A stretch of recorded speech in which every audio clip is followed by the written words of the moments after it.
এবার আমরা বললাম আল্লাহ আমরা তো ঈমান আনলাম, এখন আমরা ঈমান আনার পর আপনি আমাদেরকে কি দিবেন? যেখানে লাভ সেখানে মানুষ, ঠিক কিনা? ক্ষতির ভিতরে কোনো মানুষ আছে?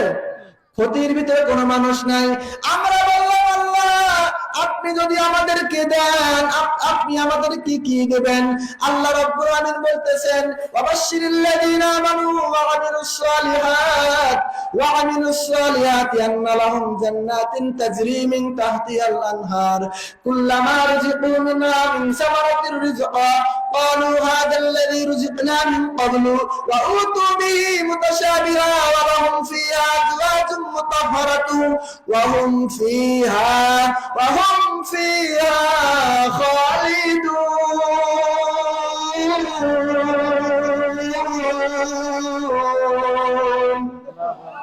আল্লাহ রাব্বুল আলামিন বলেন বান্দা আবাশশিরিল্লাযীনা আমানু, ঈমান এনেছে যারা তাদের জন্য সুসংবাদ। কাদের জন্য? যারা ঈমান আনবে এদের জন্য সুসংবাদ। আমরা বললাম আল্লাহ কি সুসংবাদ? আল্লাহ বলতেছেন ওয়া আমিলুস সালিহাত, যারা ঈমান আনার পর আমলে সালেহ করে। কি করে? ঈমান আনার পর যারা আমলে সালেহ করে, আল্লাহ পাক রব্বুল আমিন বলেন আমি আল্লাহ তাদেরকে আমার জান্নাতিন তাজরি মিন তাহতিহাল আনহার, আমি আল্লাহ তাদেরকে আমার জান্নাত দিয়ে দিব। কেমন জান্নাত জানেন? তাজরি মিন তাহতিহাল আনহার, যখন নাকি আমরা জান্নাতের ভিতরে বিচরণ করতে থাকবো, হাঁটতে থাকবো, আমাদের এই পায়ের নিচে অসংখ্য নদী এবং ঝর্ণা দিয়ে দিবেন কে?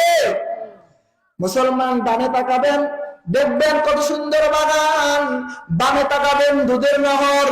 মুসলমান মধুর নহর দান করবেন কে? কি আনলে? ঈমান আনলে। এরা মুসলমান এমন জান্নাত, যে জান্নাতের কথা শুনলে মুসলমান শুধু ভালো লাগে আর ভালো লাগে। শুধু মুসলমান তাই নয়, আল্লাহ যখন বলবে এ আমার ফেরেশতারা আমার এই বান্দাগুলো দুনিয়ার ভিতরে ঈমান আনার কারণে কত জেল জরিমানা, কত জুলুম, কত অত্যাচার সহ্য করেছে, যাও আজকে আমার বান্দাদেরকে আমার জান্নাতের ভিতরে প্রবেশ করাও। এবার ফেরেশতারা মানুষদেরকে নিয়ে জান্নাতের গেটের সামনে যাইতে থাকবে। রে মুমিন, মানুষেরা জান্নাত অনেক দূরে, জান্নাতের রাস্তা দিয়ে হাঁটতে থাকবে। যখন নাকি মুসলমান জান্নাতের গেটের সামনাসামনি হয়ে যাবে, দেখবে একটা বড়ই গাছ। কি গাছ? এই বড়ই গাছের নিচে জান্নাতীরা সবাই বসে যাবে। আল্লাহর ফেরেশতারা বলবে তোমরা কেন বসে গেলা? ফেরেশতারা বলবে তোমরা কেন এখানে বসে গেলা? তখন বান্দারা বলবে এটাই তো আল্লাহর জান্নাত।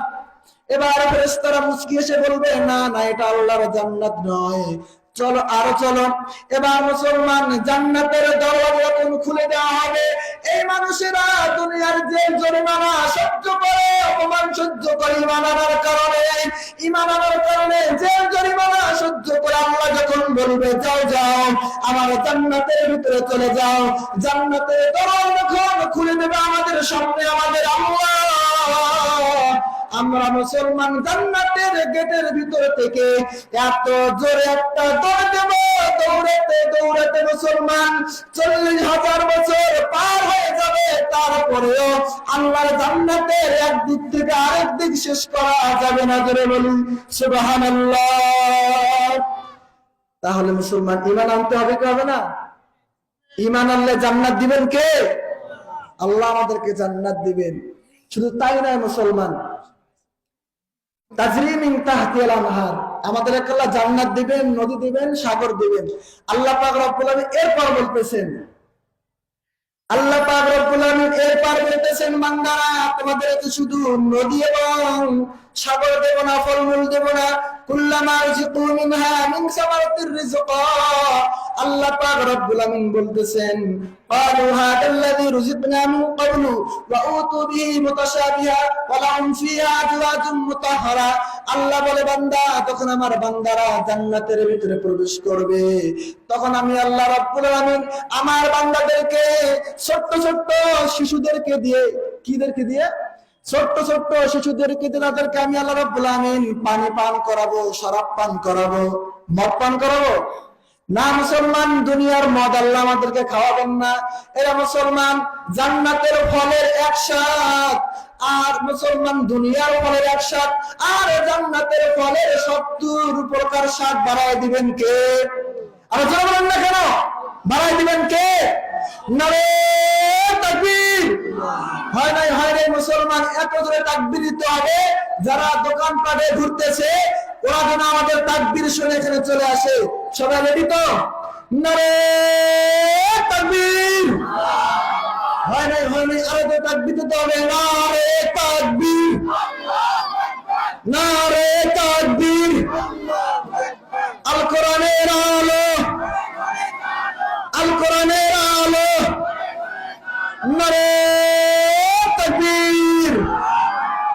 আল্লাহ পাক বলে, বান্দা আমি আল্লাহ আমার বান্দাদেরকে যখন জান্নাতের ভিতরে ঢুকাবো, আল্লাহ আমাদেরকে নদী দিলেন, নহর দিলেন, গাছপালা সবকিছুই দিলেন, মুসলমান খাবার দিলেন। এখন আমাদের কিসের দরকার বলেন তো?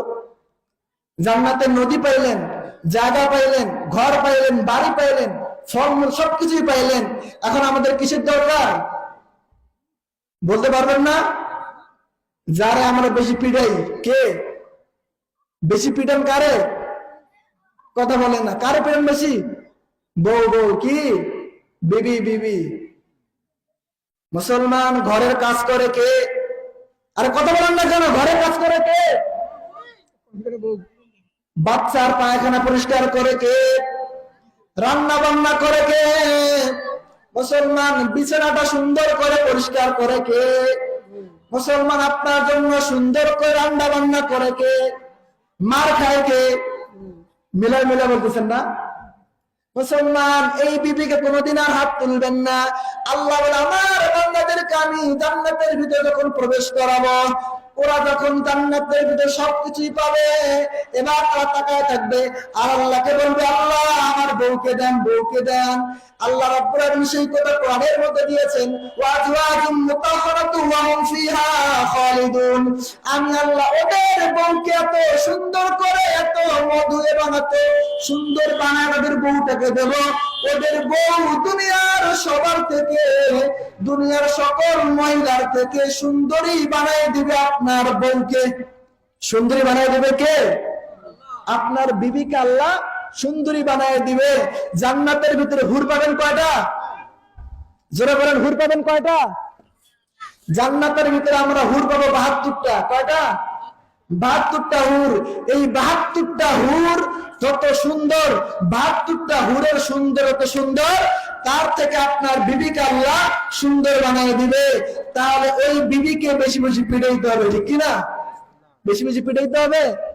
মুসলমান আপনার ওই বিবি আপনাকে মাফ না করা পর্যন্ত, আপনি মুফতি সাহেব হলে, আপনি মাওলানা হলে, আপনি হাজী সাহেব হলে, আপনি গাজী সাহেব হলে, আল্লাহ জান্নাতে আপনি যাইতে পারবেন?